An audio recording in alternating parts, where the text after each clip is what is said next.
Mirganj sugar mill की स्थिति किसी ने बंद कर दिया और किसी ने उसका ईंट बेच दिया। अपने गोपालगंज जिले में ही जितने पहले उद्योग लगे थे कि दूसरे राज्य के लोग आकर के काम करते थे, उस दिन बिहार गौरव में था कि दूसरे राज्य के लोग आकर के बिहार में काम करते थे। आज की स्थिति क्या है कि किसी ने बंद कर दिया। और बिहार के शुगर मिल को किसने बंद किया था जानते हैं आप लोग? बताइए, कष्ट बताइए, बिहार के शुगर मिल को किसने बंद किया था? लालू जी ने बंद किया था। और उसका एक किसने बेच दिया? चाचा भतीजे ने मिल करके, चाचा ने कहा था पिछले साल के चुनाव में आए थे कि हम इसको चालू कर रहे हैं और इसी के शक्कर से, इसी के चेले से मीरगंज में चाय पिएंगे। तो चाय तुम तो पी लिए। चाचा भतीजा मिल करके उसका एक बेच दिए। जब तक एक सरकार ना बनी तब तक कोई विकास बिहार चला। एक सरकार के जरूरी है बिहार में, तो जनता वही आगमन तो वही विकास। थोड़े से और हमें समझ ली जाए, उत्तर प्रदेश में जन वास्तव में योगी के सरकार पर विकास में जीवाणु सब कुछ के साधन में जीवाणु उनके जनता परेशान नहीं खनू। उत्तर प्रदेश में राष्ट्रीय जनशक्ति पार्टी की जो सोच है, जो अपील है, आप सबों के हाथ में दी जा चुकी है। सबके पास उसका पता उपलब्ध है। आप लोग एक बार इसे गौर से पढ़िए कि राष्ट्रीय जनशक्ति पार्टी आने वाले समय में अगर आप लोग पार्टी को आशीर्वाद देंगे तो पार्टी क्या करेगी। अगर आप लोग चाहिएगा कि हाँ पार्टी की जो सोच है, आपने जो सोच लेकर के चला था, आप लोग उसको कहने का अगर इजाजत दीजिएगा तो हम अपनी पार्टी के एजेंडाओं को आपके समक्ष घोषणा करेंगे कि आप लोग अपनी अनुमति दे रहे हैं।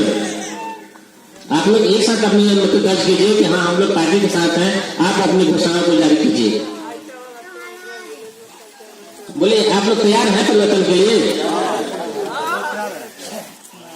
तो आप लोग जब तैयार हैं तो पार्टी की जो अपील है, पार्टी जो कह रही है, उसे एक बार सोचना होगा। सबसे पहले हम लोग क्या करना है? सबसे पहले हम लोग को क्या करना होगा कि नेताओं की रैलियां रोकनी होगी। नेताओं की रैलियां रोकने के लिए आप लोग तैयार हैं? आइए नजदीक आइए, आप लोग आइए नजदीक आइए। अगर नेताओं की रैलियां नहीं रोकिएगा तो आपके क्षेत्र में फिर कभी विकास नहीं होगा। आपके क्षेत्र में जो भी जनप्रतिनिधि आए, आपका काम एक ही है कि आप हमें अपने 5 साल का कार्यकलाप बताइए। आपने 5 साल के लिए चुना था ना उनको। 5 साल समय कब होता है क्या? अगर 5 साल में लोग चाह रहे थे तो क्या है जूता का फेंक तो नहीं बैठता। हमारे देश के प्रधानमंत्री जब आए थे तो बोले कि हम अपने पहले ही कलम से बिहार को विशेष राज्य का दर्जा देंगे। और देखते देखते आज 10 वर्ष पूरे होते जा रहा है, लेकिन किसी भी राज्य में प्रधानमंत्री ने एक सुई की कारखाना लगाई हो तो आप बताइए, किसी भी राज्य में लगा सुई कारखाना? आप सरकारी संपत्ति का नुकसान करते हैं। एक अगर बोट उठा लाते हैं रेलवे का तो आप क्या हैं? आप अपराधी हैं। आप सरकारी संपत्ति का नुकसान करने वाले हैं। लेकिन जिसने आपकी इच्छाओं का, आपकी मर्यादाओं का, आपकी संपत्ति, सरकारी संपत्ति किसकी संपत्ति है? तो आपकी संपत्ति को आपसे पूछ करके बेची गई है क्या? रेलवे किसकी संपत्ति है? देश की संपत्ति है। और देश की संपत्ति किसकी संपत्ति है? ये पूरे जितने भी भारत के लोग हैं, जितने भी देश के लोग हैं, ये उनकी अपनी संपत्ति है। तो आपकी संपत्ति को बिना आपसे पूछे बेचने वाला कौन होता है? उसको इस बात का जवाब देना चाहिए कि नहीं देना चाहिए? सीधी बात है कि आप अगर एक उसका बोल्ट उठा लेते हैं तो आप पर क्या होता है? मुकदमा होता है कि आपने सरकारी संपत्ति का हनन किया है। लेकिन जिसने रेल बेच दिया वो क्या है? अपराधी है कि नहीं है? रेल बेचने वाला कभी आज तक प्रेस कॉन्फ्रेंस किया कि हमने रेल क्यों बेचा, और रेल बेचा जो उसका पैसा आया वो कहाँ खर्चा हुआ, उसका हिसाब भी आज तक उन्होंने दिया है। देश की सबसे प्रतिष्ठित एजेंसी थी LIC। LIC को लोग सिक्योर समझते थे। LIC को बेच दिया गया और आज LIC की स्थिति क्या है? LIC डूबने जा रही है। जानते हैं आप लोग LIC बेच दिया गया और LIC डूबने जा रही है। सेल बेच दिया गया, एयर इंडिया बेच दिया गया, देश की लगभग सारी संपत्तियों को बेच दिया गया, रेलवे स्टेशन तक बेच दिए गए। तो जो बेचने वाला व्यक्ति है वो आपका क्या है? दोषी है। आपकी संपत्ति को जिसने बेचा है और फिर आपके पास चंद दिनों के बाद वो पहुंच रहे हैं, तो क्या आपको उनसे पूछना पड़ेगा ना कि भाई आपने जो रेल बेचा, जो सरकारी संपत्तियां बेची, उसका ब्यौरा कहाँ है? देश बेच करके देश बेच करके कोई मलाई खा रहा है। प्रधानमंत्री अपना नरेंद्र मोदी का अभी सत्ता में आया तो देश की संपत्ति बेची जा रही है और बिहार की संपत्ति क्या हो गई? बिहार की संपत्ति को नष्ट कर दिया गया और नष्ट करके आपके बच्चों को बेरोजगार बना दिया गया। तो अब बिहार के युवा, भले ही हम कह रहे हैं कि हम गौरवान्वित हैं, हम बिहारी 100 पे भारी हैं, क्या हम लोग 100 पे भारी हैं? जब आपके यहाँ रोजगार रहता, दूसरे जगह के लोग यहाँ आते, तब लोग आप 100 पे भारी होते। लेकिन अभी क्या है, बिहार के लोग दूसरे राज्यों पर निर्भर हैं। अगर दूसरा राज्य आपको आज तेल लेना हो तो आप लोग कहाँ तेल भरवाते हैं? अगर किसी को तेल लेना होता है, यहाँ से जितनी गाड़ियां जा रही है दूसरे राज्यों में, अभी जीके में पढ़ाया जा रहा है कि वैसा कौन सा देश है जिसके लोग दूसरे देश में तेल लेने के लिए जाते हैं? वो कौन सा देश है जिस देश के लोग दूसरे देश में तेल लेने के लिए जाते हैं? भारत है। भारत के लोग कहाँ तेल लेने के लिए जाते हैं? नेपाल। अभी बिहार से जितने भी लोग उत्तर प्रदेश जा रहे हैं, बंगाल जा रहे हैं, तो लोग कहाँ तेल भरवाते हैं? आपको उत्तर प्रदेश जाना हो तो कहाँ तेल भरवाइएगा? उत्तर प्रदेश भरवाइएगा, बिहार में क्यों नहीं भरवाइएगा? सबसे महंगा बिहार में ही है। तो यहाँ से जितने भी पंप खुले हुए हैं, तो किसी भी पंप का सेल है, सारे पेट्रोल कंपनी बैठ करके और दिन भर देखते हैं कि हमारे यहाँ कोई ग्राहक आए। उत्तर प्रदेश आपके पैसे से, आपके धन से जिस तरह से फल फूल रहा है, उत्तर प्रदेश आप जाते हैं तो गाड़ी नहीं भरवाते हैं, सरकार सही, आप गाड़ी नहीं भरवाते हैं। और उसके बाद जो लोग जाते हैं तो गाड़ी तो भरवाते ही हैं, अपने पेट में भी भरते हैं, टंकी में भी लिए और अपने पेट में भी भरते हैं। उसके बाद क्या किए कि दवा लेने गए हैं तो वहां से दवा भी ले लेते हैं 1 महीने का। तो एक बिहार के निवासी कितने तरह से दूसरे राज्य का विकास कर रहा है, आप एक बार सोचिए। आप क्या यहाँ लेते तो आपका बिहार का पैसा बिहार में रहता तो बिहार का विकास होता, कुछ लोगों को रोजगार मिलता। अगर बिहार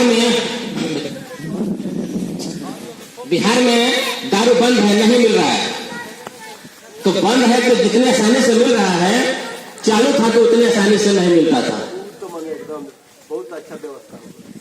बंद है तो नया पेपर पैदा किया गया है, बच्चों को दारू में लगाया गया है और दारू में महिलाओं को लगाया गया है।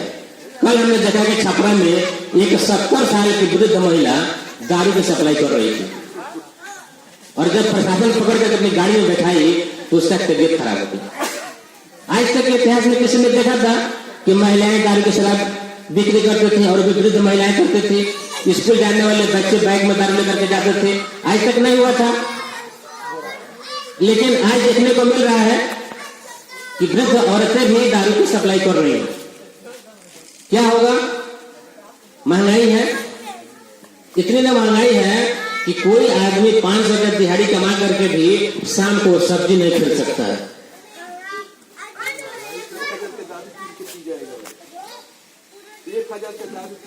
इतनी महंगाई है कि आपके बच्चों का, आपका अगर स्वास्थ्य खराब हो जाए तो आप दवा कराने के लिए सोचते हैं कि किसके यहाँ जाए। दवा जितना महंगा है, अन्य चीजें जो आपके दैनिक उपयोग की जो चीजें हैं जितनी महंगी हो गई हैं कि आम आदमी का जीना मुश्किल है। कोई भी व्यक्ति पहले की तरह से आज खुशी महसूस कर रहा है, कोई भी उमंग में जी रहा है। और जब आप तनाव में रहिएगा तो क्या होगा? आपका उम्र घटते चला जाएगा। उम्र लंबा करने का वो बहुत बड़ा सलीका है कि आदमी जब खुश रहता है तो तंदुरुस्त रहता है, लेकिन आज किसी के पास खुशी नहीं है। तो पार्टी आप लोगों के समक्ष इसीलिए आई है कि भाई हम जिस तरह से अपने ही देश में कूटे और पीटे जा रहे हैं, बेगाने होते जा रहे हैं, हम कितनी निष्ठा और आशा के साथ किसी को वोट करते हैं और फिर आपने जिसको वोट किया वो आपको ठग लिया, आपको छल कर लिया। तो अब कब तक हम लोग चले जाएंगे? आज बहुत सारे ऐसे भी लोग इसमें होंगे कि जो आज इस पार्टी का नाम पहली बार सुन रहे होंगे। की गठन 2019 में कोरोना काल में की गई थी। उससे पहले आप भी किसी को वोट दिए होंगे, हम लोग भी किसी को वोट दिए होंगे। तो पहले किसी ने हमको ठगा था, बिहार की जनता को किसी ने ठगा था, फिर आपने सत्ता परिवर्तन किया कि उस व्यक्ति ने हमको ठगा है, हम इसके साथ रहेंगे, क्योंकि आपको जुमला दिया गया था कि आपके यहाँ 15 लाख रुपया जाएगा। ये जुमला है था ना कि हर एक व्यक्ति के खाते में 15 लाख रुपए जाएंगे। हमारे देश से एक महात्मा कहे थे कि 30 रुपये लीटर तेल दिया जाएगा।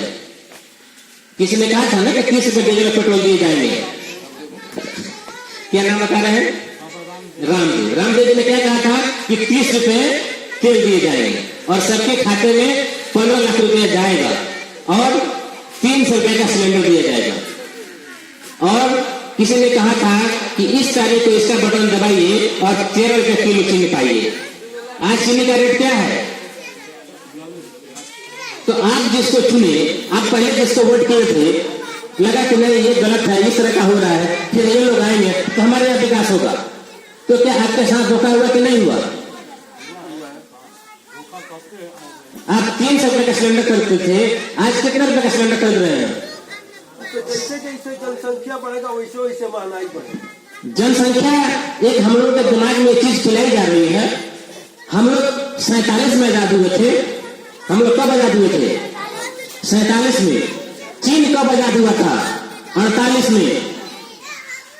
और चीन की जनसंख्या पूरी दुनिया में 1 नंबर पे है। सबसे ज्यादा अगर जनसंख्या किसी देश का है तो वो चीन का है। हम जनसंख्या को रोना लेकर के रो रहे हैं कि हमारे यहाँ जनसंख्या ज्यादा है। अरे जहाँ जनसंख्या है तो ज्यादा है तो उसको मैन पावर में बदल दीजिए। मैन पावर में समझ रहे हैं?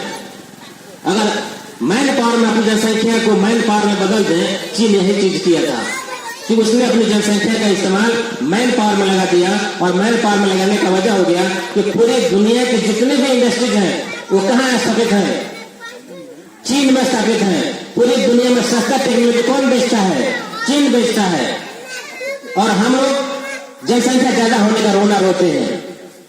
अपने इंडस्ट्री नहीं लगाएंगे, हमारे यहाँ जो था उसको बंद कर देंगे। गोपालगंज जिले में देख लिया जाए तो नहीं होगा तो 6-7 फैक्ट्रियां बंद होगी। हथुआ में देखिए एक डालडा फैक्ट्री था, वो भी बंद हो गया। मेरगंज में 2 था, वो बंद हो गया। एक इधर खुला कर दी गई, वो भी बंद होने का आधार पर है। तो आप जिस तरह से फैक्ट्री को बंद करते जा रहे हैं, कह रहे हैं कि हमारे जनसंख्या विस्फोट है। तो जनसंख्या विस्फोट कौन कर रहा है? आपको बेरोजगार कौन बना रहा है? जनप्रतिनिधि ही बना रहे हैं। और आपके दिमाग में गलत चीजें बिछाई जा रही है कि जनसंख्या ज्यादा है। तो जनसंख्या ज्यादा है तो जनसंख्या ज्यादा है तब अपने रोजगार का व्यवसाय करिए। आप 2 करोड़ लोगों को रोजगार देने के लिए वादा किए थे, आज तक कितने लोगों को रोजगार मिला? प्रधानमंत्री जी ने वादा किया था ना कि हम देश को हर साल 2 करोड़ लोगों को रोजगार देंगे। जब सरकार जब बस्ती में आ रही तो रोजगार मिलेगा। सरकार अभी 2 ही लोगों के लिए काम कर रही है। सरकार पूंजीपतियों के लिए काम कर रही है। BSNL को बंद करके जियो को लाभ पहुंचाने के लिए BSNL को बंद कर दिया गया।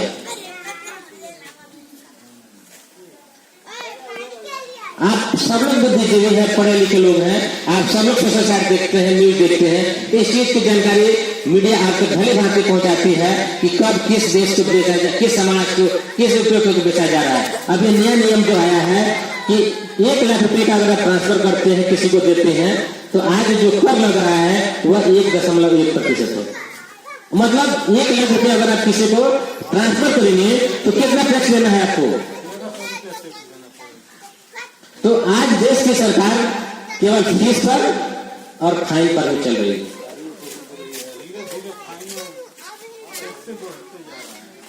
आप मालगुजारी कटाने जाइए, रसीद कटवाने जाइए। पहले के 2-2.5 रुपये में कटता था, आज कितने रुपये में कट रहा है? आज जमीन लिखवाने जाना हो तो जमीन से ज्यादा वैल्यू लिखाई लगेगा। सरकार नहीं दे रही है। मोदी जी का अपने घर से दे रहे हैं, क्या दे रहे हैं? दूर से जोड़ लिया रहे, क्या दे रहे हैं? जिसको उन्होंने दिया है अभी देश में, अभी देश के जितने भी नेता लोग हैं ये पूछ रहा है कि 20,000 करोड़ रुपए किसका है। सरकार के पास जवाब नहीं है। राहुल गांधी की सदस्यता गई है, क्यों गई है? उन्होंने पूछा था कि जो 20,000 करोड़ रुपया है अडानी में, वो किसका है? तो आप अपना शेयर लगाते जा रहे हैं, अपना विकास करते जा रहे हैं, और इन लोगों को आप जिससे वादा किए थे, जिससे वादा करके जिसकी बदौलत आप कुर्सी पर बैठे हुए हैं, उसे धोखा करते जा रहे हैं, उसको नीचे करते जा रहे हैं, उसको बेरोजगार बनाते जा रहे हैं, उसको शिक्षा में ढकेल रहे हैं, दलदल में ढकेल रहे हैं। आज देश दलदल में फंस गया है। आज देश की स्थिति दलदल हो गई है। तो हमें इस दलदल से बाहर निकलना होगा, और दलदल से बाहर निकलने के लिए एक बार आपको अपने अंदर परिवर्तित करना होगा। पार्टी का नारा है कि खूब खाए नोच के। क्या करना है? खूब खाए नोच के। नोच के खाने का मतलब समझते हैं कि कोई आ रहा है, जितना भी लालच आपको दे रहा है, खूब खाइए नोच के। लेकिन वोट देने के टाइम में ये जरूर सोचना है कि हम जहां वोट दे रहे हैं, क्या हमारा वोट सही जगह पे जा रहा है। हम जिसको वोट दिए, वोट देते देते मुझे लगता है कि आज सभी लोग बुजुर्ग होते जा रहे हैं। जो 18 साल के थे आज 30 साल के हो गए, लेकिन विकास नहीं हुआ। तो एक बार आप लोगों को मैंने पहले भी अपील किया था कि विकास के लिए लड़ना होगा, और किसी भी तरह के झांसे और जुमले में नहीं फंसना है। अगर विकास के लिए आप लोग लड़ना चाहते हैं कि हमारे यहाँ विकास हो, तो जो पार्टी आपके बीच आई है, जो अपना अपील रख रही है, वो सबसे पहला अपील है कि जिस दिन राष्ट्रीय सब जनशक्ति पार्टी की सरकार बनेगी, तो सर्वप्रथम जो राष्ट्रीय सब जनशक्ति पार्टी काम करेगी वो होगा डीजल और पेट्रोल। सभी राज्यों से राष्ट्रीय सब जनशक्ति पार्टी याद कर लीजिए, मुझे 5 साल नहीं 2 साल के लिए आप समय दीजिए, क्योंकि हमने स्पष्ट लिख भी दिया है कि 5 साल का नाम 2 साल। आप लोग खड़े होइए और एक बार पार्टी का साथ दीजिए कि आप लोग चाहते हैं कि आपके यहाँ डीजल और पेट्रोल सस्ता हो। आप लोग चाहते हैं कि डीजल और पेट्रोल सस्ता हो, तो सब लोगों को अपने एक साथ एक बार परिवर्तन करना होगा। 2 साल के लिए आप परिवर्तन करिए। अगर वैसा काम नहीं होगा तो ये हम लोगों ने एफिडेविट करवाया है, और 2 साल में अगर हमने ये काम नहीं किया तो फिर उसी दिन आपके समक्ष हम लोग अपनी इस्तीफा प्रस्तुत करेंगे। संतुष्ट हैं आप लोग? परिवर्तन चाहिए इस बार। तो क्या करना है कि सबसे पहले जैसे राष्ट्रीय सब जनशक्ति पार्टी की सरकार बनेगी, तो क्या करेंगे हम? पूरे देश में सबसे सस्ता डीजल और पेट्रोल आपको दी जाएगी। चाहिए आप लोगों को? हाथ उठाना पड़ेगा एक बार, तभी लगेगा कि हाँ आप बिहार के लोग परिवर्तन चाह रहे हैं। अन्यथा हम कहते रहे, आपकी बात सुनते रहे, तो एक ही चीज नजर आता है कि चुप रहना आधा हाँ है। इसका मतलब हो जाए कि आप लोग जहाँ थे वही रहना चाहते हैं। अगर पार्टी की बात आपको अच्छी नहीं लगती है तो हम लोग वोट मांगने नहीं आए हैं। आपको जहाँ रहना है वहीं रहिएगा। आपसे हमारी कोई भी गुजारिश नहीं है, कोई सिला शिकवा नहीं है। बस एक बार आप सोचिए कि आपका चश्मा चिराग जो आपका अमूल रत्न है वो बेरोजगार हो गया, उसको शिक्षा नहीं मिली। इस चीज को अब की बार ध्यान में रखना है। तो सबसे पहले राष्ट्रीय सब जनशक्ति पार्टी जिस दिन सत्ता में आएगी तो क्या होगा? सबसे सस्ता आपको डीजल और पेट्रोल मिलेगा। ठीक है। दूसरा काम जो राष्ट्रीय सब जनशक्ति पार्टी करेगी वो होगा बिजली। बिहार में बिजली सोने के तार में नहीं आती है। लाइट रहे या नहीं रहे, आपसे फिक्स चार्ज वसूला जाता है। बिजली बिल नहीं देना है, आपसे फिक्स चार्ज लिया जाता है।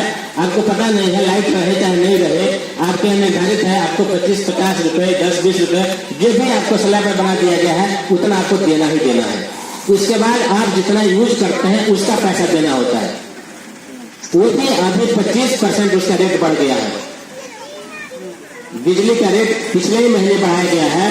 तो पार्टी सबसे सस्ता आपको तेल, डीजल, पेट्रोल और बिजली उपलब्ध करवाएगी। संतुष्ट हैं आप लोग? इसके बाद राष्ट्रीय सब जनशक्ति पार्टी जो काम करेगी, देश में कुछ ऐसे इलीगल टोल बन गए हैं जो गलत हैं, आपसे जबरन टोल वसूला जाता है। एक बिहार का एक गोपालगंज जिला है जो 3 जगह से टोल से घिरा हुआ है। अच्छा इसमें थोड़ा सा देखो। गोपालगंज जिला 3 जगह से टोल से घिरा हुआ है। आप मुख्यालय में जाते हैं, टोल के उस पर रेलवे स्टेशन है, टोल के उस पर मंदिर है, और टोल के इस पर आपका घर है, टोल के उस पर मार्केट है।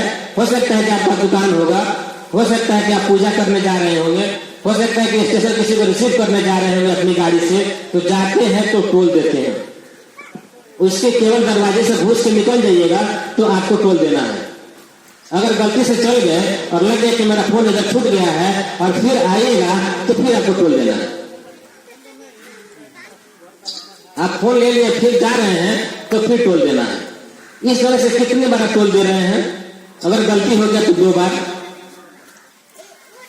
सही से जा रहे हैं तो 2 बार, और गलती हो गया तो 4 बार। 4 बार आप टोल दे रहे हैं। और पता करिए कि गाड़ियों का जो टोल है वो कितने रुपए है। आप लोग जानते हैं कि गाड़ियों का टोल क्या रेट है, कितने रुपए है? जो छोटी गाड़ियां हैं, प्राइवेट गाड़ियां हैं, उससे 80 रुपए ली जाती है। तो आप मुख्यालय में गए, केवल गए और आए तो 160 रुपए का आपका टोल हो गया, और गलती हो गया तो उसका 4 गुना हो गया। तो तेल तो लेने किया और 200 रुपए टोल दिए, ये गलत है। स्थानीय लोगों को इसका लाभ मिलना चाहिए कि नहीं मिलना चाहिए? स्थानीय लोगों को इसका लाभ मिलना चाहिए। तो पार्टी ने पूरे देश के लिए ये घोषणा किया है कि स्थानीय 20 किलोमीटर के लोगों का टोल माफ होना चाहिए। स्थानीय लोगों को टोल का लाभ मिलना चाहिए। अच्छा है कि सड़कें अच्छी होनी चाहिए, लेकिन स्थानीय लोगों को लाभ मिलना चाहिए। हर एक चीज में स्थानीय लोगों को सहूलियत होती है। तो पार्टी क्या करेगी? स्थानीय 20 किलोमीटर के लोगों का टोल माफ करेगी। उसके बाद 60 किलोमीटर के बीच के जितने भी टोल होंगे उनको बंद किया जाएगा। 60 किलोमीटर के, अभी गोपालगंज जिले में कई ऐसे राज्य जिले हैं कि जहां 15 से 20 किलोमीटर भी टोल बना हुआ है। NH पे, गोपालगंज NH पे है और सीधा तार NH पे है। कितनी दूरी है? 15 से 16 किलोमीटर की दूरी नहीं है। तो ये बंद होना चाहिए। इस तरह से पार्टी 13 बिंदुओं पर काम कर रही है जो आपके हाथ में दिए गया है। तो अब की बात केवल उन 13 बिंदुओं का ध्यान में रखते हुए आपके क्षेत्र में कोई आपके बीच से प्रतिनिधि निकल के आएगा जो आपके काम करेगा, और आप लोगों के में से चुने गए कोई प्रतिनिधि पार्टी आपके समक्ष रखेगी जिसका आप लोगों का साथ देना होगा। और एक बार साथ दीजिए। और पार्टी की जो 13 मांग पत्र है, अगर इस पर पार्टी काम नहीं करती है तो 2 साल में आप लोग पार्टी से त्याग पत्र लेने के लिए तैयार हैं। किसी को कोई दिक्कत? परिवर्तन सबको चाहिए। एक बार सब लोग हाथ उठाइए और अपने जमानत दर्ज कराइए कि हम लोग पार्टी के साथ हैं, कि इस बार हम लोग परिवर्तन करेंगे। जय हिंद, जय भारत। आइए।